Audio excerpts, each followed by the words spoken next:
Well, good morning and welcome, ladies and gentlemen, to a COVID-19 TravelMole interview.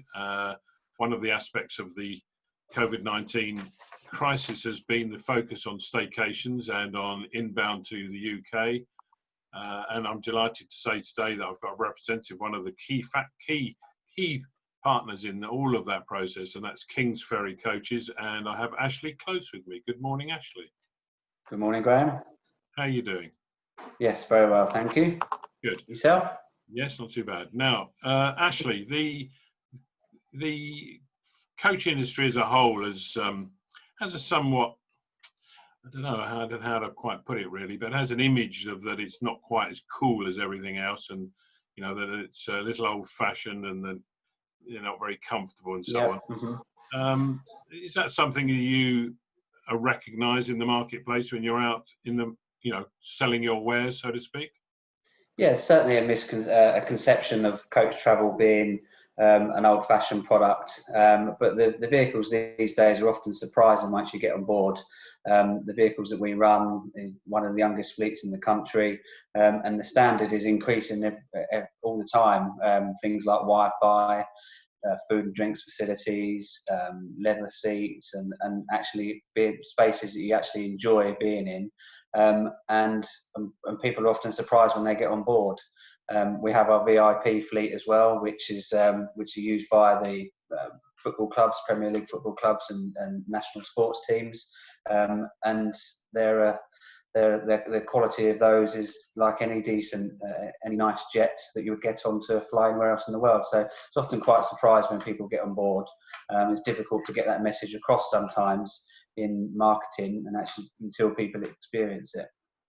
So in terms of the brand of coaches as a whole, and indeed King's Ferry itself, it sounds to me that in this post-COVID world that we're entering to, there's an opportunity for you to sort of push forward those aspects to say, right, this is actually quite quality, this is a good quality product. It's not akin to economy on a 787 or a 747 or any big aircraft. Is actually more like club class.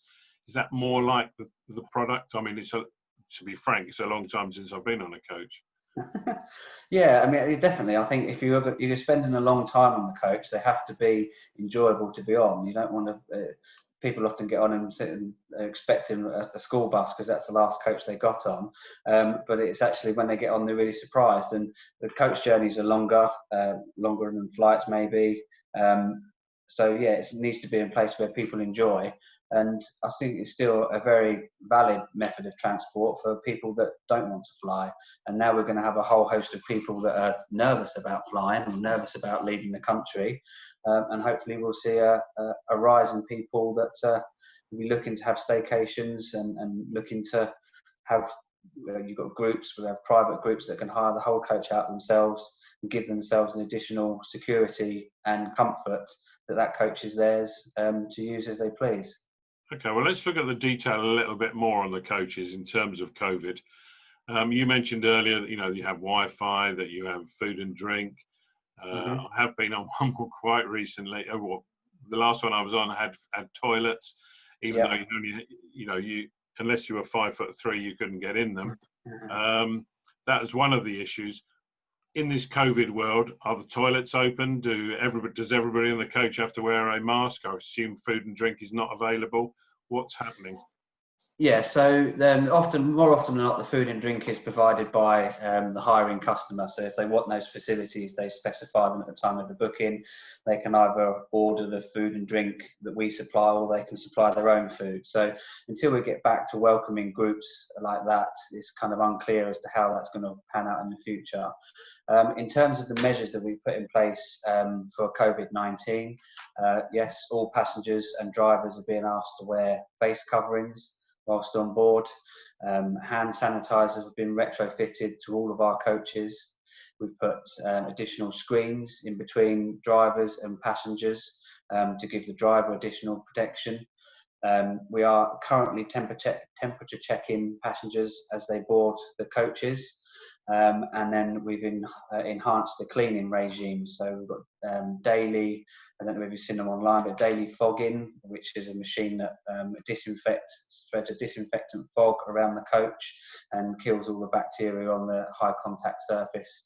And then we're enhancing the cleaning protocols, so a coach goes through a more rigorous deep clean at least once a week, if not more frequently, depending on how busy it's been used.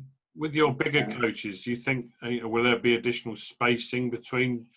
I mean, is it going to be like, some airlines are leaving them, so they say, but I don't think they'd end up doing it, leaving the middle seat free and all those types of things? Yeah, so capacity on the coaches is reduced at the moment to ensure the social distancing measures. At the moment, we're running all vehicles at 50%, so that virtually has a customer sitting in every window seat, so the inside row of seats is blocked off and not to be used. So that's on all vehicles, all from minibuses all the way up to the large scale coaches. So the point that you raised as well, the toilets. So again, it's down to the hiring group. If a hiring group requests that the toilets are in or out of use, then they can do that. But on services where there's not one hirer, we've said that the toilets are available for emergency use only, just to limit movement around the coaches. Because if the toilet's at the back and someone down the front wants the toilet, we don't want to have to walk through, then to have to walk past 20 to 30 passengers to get to that toilet, because the space in the coach is limited, so we wouldn't be adhering to the social distancing. Okay, now I would imagine an awful lot of your revenue is not just domestic, though, it's inbound tourism. That's currently, as we speak today, at a complete halt, although there are rumours that our Minister of Transport, Mr. Schnaps, is going to release the floodgates very shortly. Does that improve prospects for you? Yes, it does. I mean, inbound tourism is a massive part of the coach industry, and not just holidaymakers. We were talking students, sporting events, things like the Open Golf, the Major League Baseball series that was due to be planned in June. All of those type of things where inbound tourism comes into the UK, and they use coaches as a method of travel to get to and from those locations. We obviously see bookings and cancellations from February onwards, from when the Chinese market stopped coming. That was kind of the start of the sea wave of cancellations, and we've had a whole summer of bookings that have just been wiped out.